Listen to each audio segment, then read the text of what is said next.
নমস্কাৰ crack Assam exam YouTube চেনেলৰ অন্য এটা ভিডিঅ'লৈ আপোনাক পুনৰবাৰ স্বাগতম জনাইছো। আজিৰ ভিডিঅ'টোৰ প্ৰথম প্ৰশ্নটো দিয়া আছে what is the name of the first Assamese children's film. প্ৰথম অসমীয়া শিশু চলচ্চিত্ৰখনৰ নাম কি? ইয়াত দিয়া থকা অপচন 4টাৰ ভিতৰত শুদ্ধ উত্তৰটো হ'ব এ। প্ৰথম অসমীয়া শিশু চলচ্চিত্ৰখনৰ নাম হ'ল অবুজ বেদনা। নেক্সট কুৱেশ্যনটো দিয়া আছে what is the name of the first Assamese novel to be made into a film. চলচ্চিত্ৰলৈ ৰূপায়িত হোৱা প্ৰথম অসমীয়া উপন্যাসখনৰ নাম কি? ইয়াত দিয়া থকা অপচন 4টাৰ ভিতৰত শুদ্ধ উত্তৰটো হ'ব ডি। চলচ্চিত্ৰলৈ ৰূপায়িত হোৱা প্ৰথম অসমীয়া উপন্যাসখনৰ নাম হ'ল মনোমতী। নেক্সট কুৱেশ্যনটো দিয়া আছে for which book did Bhabendranath Saikia won the Sahitya Akademi award. Bhabendranath শইকীয়াই কোনখন গ্ৰন্থৰ বাবে সাহিত্য একাডেমী বঁটা লাভ কৰিছিল? ইয়াত দিয়া থকা অপচন 4টাৰ ভিতৰত শুদ্ধ উত্তৰটো হ'ব এ। ভৱেন্দ্ৰনাথ শইকীয়াই শৃংখল নামৰ গ্ৰন্থখনৰ বাবে সাহিত্য একাডেমী বঁটা লাভ কৰিছিল। নেক্সট কুৱেশ্যনটো দিয়া আছে which poet is known as নিজৰাৰ কবি। নিজৰাৰ কবি বুলিলে কোনগৰাকী কবিক জনা যায়? ইয়াত দিয়া থকা অপচন 4টাৰ ভিতৰত শুদ্ধ উত্তৰটো হ'ব চি। শৈলধৰ ৰাজখোৱাক নিজৰাৰ কবি বুলি জনা যায়। নেক্সট কুৱেশ্যনটো দিয়া আছে in which district of Assam is the সৈনিক স্কুল লোকেটেড। অসমৰ কোনখন জিলাত সৈনিক স্কুল অৱস্থিত? ইয়াত দিয়া থকা অপচন 4টাৰ ভিতৰত শুদ্ধ উত্তৰটো হ'ব বি। অসমৰ গোৱালপাৰা জিলাখনত সৈনিক স্কুল অৱস্থিত। ভিডিঅ'টোত আগলৈ যোৱাৰ আগতে আপোনালোকক জনাব বিচাৰিছো যে এইখন আমাৰ চেনেলৰ তৰফৰ পৰা ৮,০০০তকৈও অধিক প্ৰশ্নৰে সম্পূৰ্ণ পাঠ্যক্ৰম অনুসৰি প্ৰস্তুত কৰা বেষ্ট ই গাইড বুক হয় আৰু অসম চৰকাৰৰ পৰা মুকলি কৰা ১২,৬০০টা তৃতীয় আৰু চতুৰ্থ বৰ্গৰ নতুন পদৰ লিখিত পৰীক্ষাৰ বাবে এই ই বুকখন খুবেই প্ৰয়োজনীয় হ'ব আৰু আমাৰ বিশ্বাস আছে যে এই ই বুকখনৰ পৰা এই পৰীক্ষাত ভালেখিনি প্ৰশ্ন কমন আহিব। গতিকে যদি আপুনি এই ই বুকখন ডাউনলোড কৰিব বিচাৰে তেন্তে ডেছক্ৰিপশ্যনত দিয়া থকা লিংকটোত ক্লিক কৰি অতি কম মূল্যত ডাউনলোড কৰি ল'ব পাৰে। ধন্যবাদ। নেক্সট কুৱেশ্যনটো দিয়া আছে হোৱেৰ is the hot spring in Assam located. অসমৰ ক'ত গৰম পানীৰ উহ আছে? ইয়াত দিয়া থকা অপচন 4টাৰ ভিতৰত শুদ্ধ উত্তৰটো হ'ব এ। অসমৰ গোলাঘাট জিলাত গৰম পানীৰ উহ আছে। গোলাঘাট জিলাৰ উপৰিও অসমৰ কাৰ্বি আংলং জিলাখনতো গৰম পানীৰ উহ আছে। নেক্সট কুৱেশ্যনটো দিয়া আছে in which district of Assam is the জাপি ইণ্ডাষ্ট্ৰী লোকেটেড। অসমৰ জাপি শিল্প কোনখন জিলাত আছে? ইয়াত দিয়া থকা অপচন 4টাৰ ভিতৰত শুদ্ধ উত্তৰটো হ'ব এ। অসমৰ নলবাৰী জিলাত জাপি শিল্প আছে। নেক্সট কুৱেশ্যনটো দিয়া আছে which Assamese writer is known as the emperor of novels. কোনজন অসমীয়া সাহিত্যিকক উপন্যাস সম্ৰাট বুলি জনা যায়? ইয়াত দিয়া থকা অপচন 4টাৰ ভিতৰত শুদ্ধ উত্তৰটো হ'ব এ। অসমীয়া সাহিত্যিক ৰজনীকান্ত বৰদলৈক উপন্যাস সম্ৰাট বুলি জনা যায়।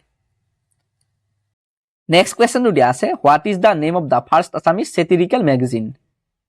প্ৰথম অসমীয়া ব্যংগ আলোচনীখনৰ নাম কি?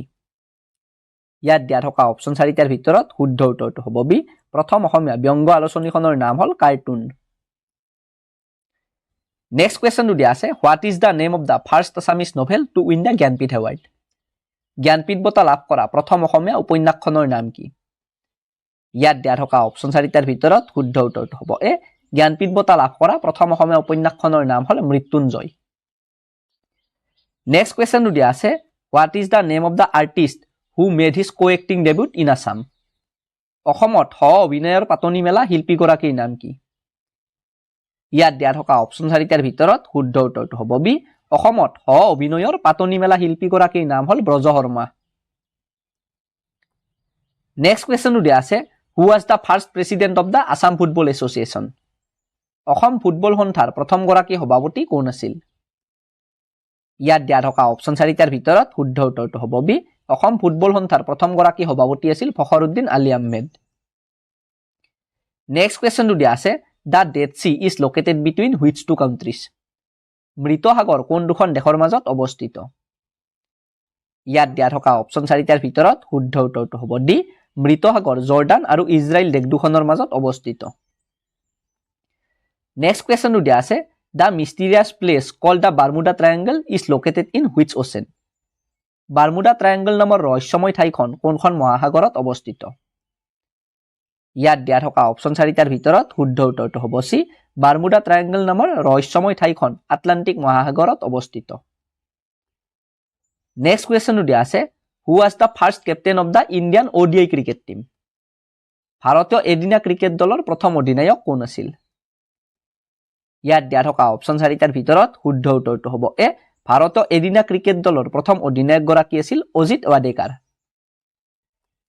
নেক্সট কুৱেশ্যনটো দিয়া আছে what is the name of the security force that does not fall under the Union Home Ministry of India ভাৰতৰ কেন্দ্ৰীয় গৃহ মন্ত্ৰালয়ৰ অধীনত নপৰা নিৰাপত্তা বাহিনীটোৰ নাম কি ইয়াত দিয়া থকা অপশ্যন 4টাৰ ভিতৰত শুদ্ধ উত্তৰটো হ'ব সি ভাৰতৰ কেন্দ্ৰীয় গৃহ মন্ত্ৰালয়ৰ অধীনত নপৰা নিৰাপত্তা বাহিনীটোৰ নাম হ'ল ৰেলৱে সুৰক্ষা বাহিনী বা ইংৰাজীত ৰেলৱে প্ৰটেকশ্যন ফ'ৰ্চ বা চমুকৈ RPF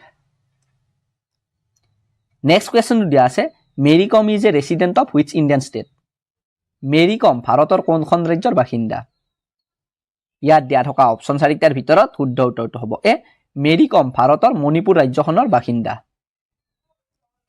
নেক্সট কুৱেশ্যনটো দিয়া আছে who is known as frontier Gandhi বুলি কাক জনা যায় ইয়াত দিয়া থকা অপশ্যন 4টাৰ ভিতৰত শুদ্ধ উত্তৰটো হ'ব এ খান আব্দুল গফ্ফৰ খানক ফ্ৰণ্টিয়াৰ গান্ধী বুলি জনা যায়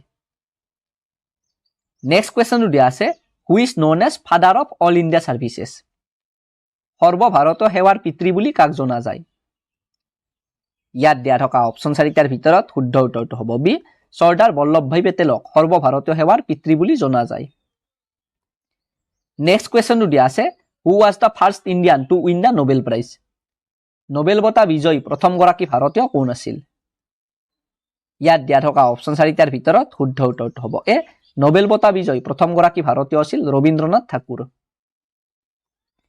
নেক্সট কুৱেশ্যনটো দিয়া আছে when was the আম আদমি পাৰ্টি ফাউণ্ডেড আম আদমি পাৰ্টি কেতিয়া প্ৰতিষ্ঠা হৈছিল ইয়াত দিয়া থকা অপশ্যন 4টাৰ ভিতৰত শুদ্ধ উত্তৰটো হ'ব বি আম আদমি পাৰ্টি 2012 চনৰ 26 নৱেম্বৰ তাৰিখে প্ৰতিষ্ঠা হৈছিল নেক্সট কুৱেশ্যনটো দিয়া আছে where is the headquarters of the Federation Internationale de Football Association located federation international D football association অৰ্থাৎ ফিফাৰ মুখ্য কাৰ্যালয় ক'ত অৱস্থিত ইয়াত দিয়া থকা অপশ্যন 4টাৰ ভিতৰত শুদ্ধ উত্তৰটো হ'ব বি ফিফাৰ মুখ্য কাৰ্যালয় ছুইজাৰলেণ্ডৰ জুৰিখত অৱস্থিত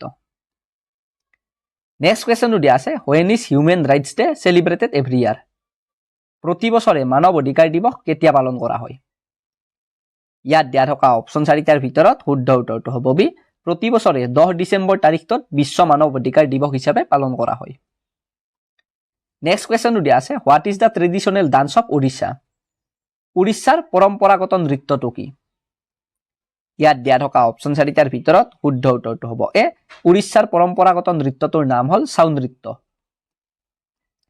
নেক্সট কুৱেশ্যনটো দিয়া আছে Ustad Amjad Ali Khan is famous for playing which of the following instrument Ustad Amjad Ali খান তলৰ কোনটো বাদ্য বজোৱাৰ বাবে বিখ্যাত ইয়াত দিয়া থকা অপশ্যন 4টাৰ ভিতৰত শুদ্ধ উত্তৰটো হ'ব চি উস্তাদ আমজাদ আলী খান তলত দিয়া থকা সৰুত বাদ্যযন্ত্ৰটো বজোৱাৰ বাবে বিখ্যাত আজিৰ ভিডিঅ'টোত এইখিনি প্ৰশ্ন আছিল আকৌ লগ পাম আপোনালোকক অন্য এটা ভিডিঅ'ৰ সৈতে তেতিয়ালৈকে গুড বাই